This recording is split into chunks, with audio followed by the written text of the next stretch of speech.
Hello, my name is Otasoyo Sende, and this is my PLC Project 3 video demonstration. First, I'm going to start the system. This is the gray light comes up, conveyor is on. I'm going to stop the system now, and I'm going to start it again. I'm going to stop it now using the emergency stop button.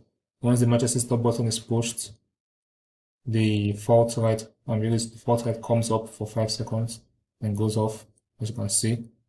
Now let's start the system again. The gray light comes off for 2 seconds and the conveyor is engaged. Once the part is on the weight sensor, there's a timer delay put in the logic so that it can accurately pick up a particular weight.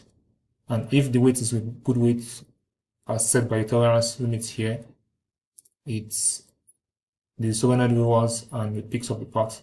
If it's a bad weight as set by the tolerance limit here, or if it's out of range, the solenoid will not lower and the reject pin will open. You can see I can change the weight here from 840 to 839 and to pick it. So it's now detecting the weight within this range. Here is shown the current live weight on this sensor, the percentage of good parts being produced here, and also the cycle time and the process time. The cycle time is from when the conveyor comes up to when the part is dropped, and the process time is how long it takes for the solenoid to lower to pick up a part. That's from the race position back to the race position. Notice here that the blue light is on. I've set it such a way that once the cylinder extends more than 4 times, the maintenance personnel should be signified and notified that it is due for maintenance. So you see it again, that once it extends 4 times, the blue light comes up.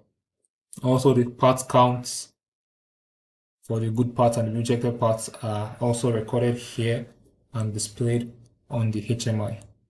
Let's watch the demonstration again for the last time.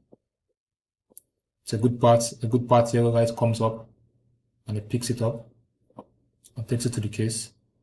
Now this fault is here because I set a fault that it should delay a bit, and if it doesn't raise up back within 1.5 seconds, it should flag a fault. So it's always going to flag a fault whenever it's dropping the part and raising up.